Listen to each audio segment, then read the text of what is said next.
Hi అండి, అందరు ఎలా ఉన్నారు? బాగున్నారా? ఇవాళ నేను ఎగ్ రైస్ చేస్తున్నానండి. ఇలా మీరు ఎప్పుడు చేసిండరు. నేను ఈరోజు చేసింది చూసి ఒకసారి ట్రై చేయండి, చాలా బాగా వచ్చింది.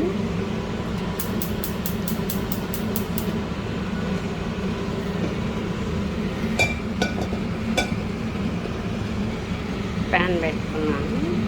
ఇక్కడ ఎగ్స్ ఉన్నాయి చూడండి, 3 తీసుకున్నాను నేను. ఇవి ఘాట్స్ పెట్టుకున్నా. ఇట్లా మీకు కనిపిస్తున్నాయా లేదా? చాక్తో ఘాట్స్ పెట్టా. 3 ఇవి 3టికి పెట్టేశానండి ఘాట్స్. బాయిల్ చేసుకొని ఘాట్ పెట్టుకున్నా.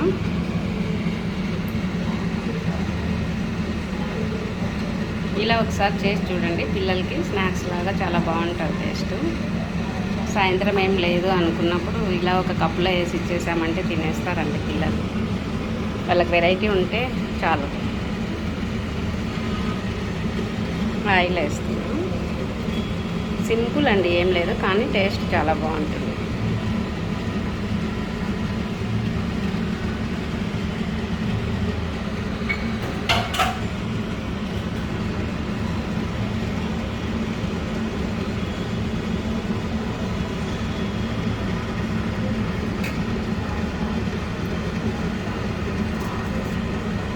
నేను రైస్ తీసుకున్నానండి. ఇది వేడిగా ఉంది. వేడిగా ఉంటే మనకు స్టవ్ ఆన్లో పెట్టి ఏం కలపాల్సిన అవసరం లేదు. స్టవ్ ఆపేసి ఊరికే అలా కలిపేయచ్చు లాస్ట్లో. లేదు మనకి ఇంట్లో చల్లగా ఉన్నింది, ఇంట్లో పొద్దున్న ఉన్నింది కొంచెము అనుకుంటే దాన్ని కొంచెం సేపు స్టవ్ సిమ్లో పెట్టి వేడి చేసుకోవచ్చు అండి. ఒక 5 మినిట్స్ పడుతుంది అంతే. టేస్ట్ ఒకసారి మీరు ఇలా చేసి చూడండి. సాల్ట్ వేస్తున్నాను కొంచెం, అంటే రైస్లో ఉంది.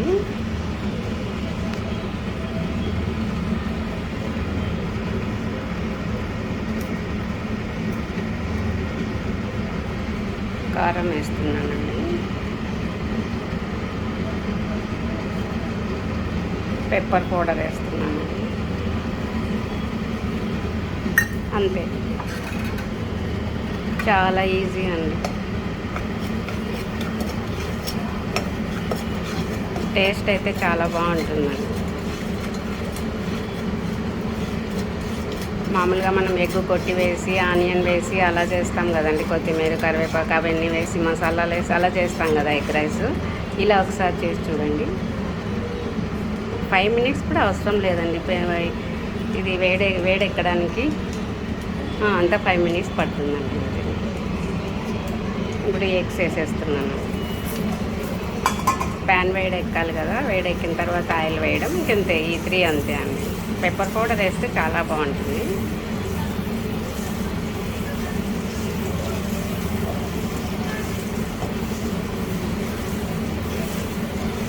పిల్లలకి స్నాక్స్ లాగా రైస్ అన్నట్లు అంటారు కదా, అందుకు రైస్ అన్నట్టు లేకుండా ఇలా బాగుంటుందండి. పెప్పర్ తీసుకోవాలండి కొంచెం ఎక్కువగానే, బాగుంటుంది, స్మెల్ బాగుంది.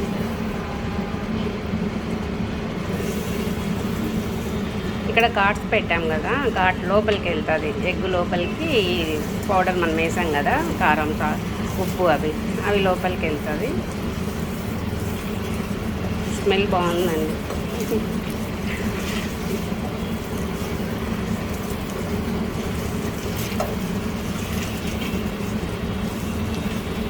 ఒక ఎగ్ వేసేసి కొంచెం రైస్ పెట్టేసి స్పూన్ ఇచ్చేసామంటే పిల్లలు హాయిగా తినేస్తారండి.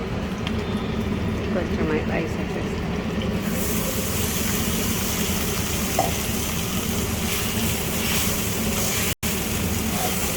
స్టవ్ ఆపేసానండి, ఎందుకంటే వేడిగా ఉంది రైస్, అందుకని.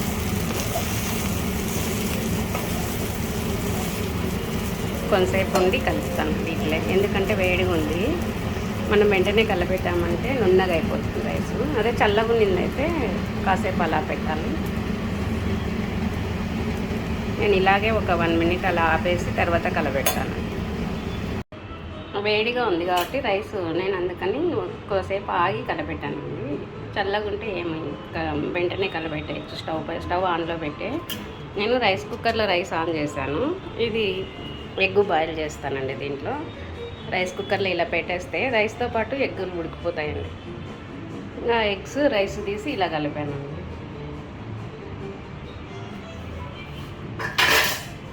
సాల్ట్ అవేమన్నీ సరిపోయాయి కరెక్ట్గా. ఒకసారి ఇలా చేసి చూడండి, చాలా బాగుంది. కాకపోతే పెప్పర్ పౌడర్ ఇంకొంచెం ఎక్స్ట్రా వేసుకోండి. కారంతో పాటు కారం ఎంత వేస్తామో అంత పెప్పర్ పౌడర్ కూడా వేయండి, అప్పుడు చాలా టేస్ట్ ఉంటుంది. ముగ్గురు తినొచ్చండి ఈ రైస్, పిల్లలైతే. ఇది నాకు మా అమ్మాయికి ఇద్దరికి అండి ఇవాళ మధ్యాహ్నం.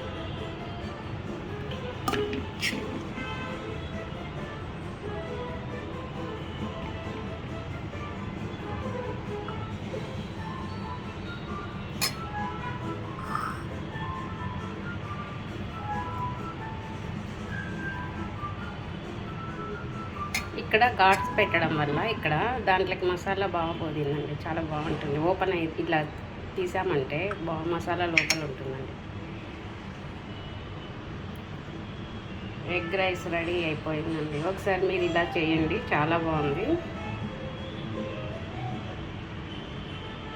బాయ్ అండి, నెక్స్ట్ వీడియోలో కలుద్దామండి.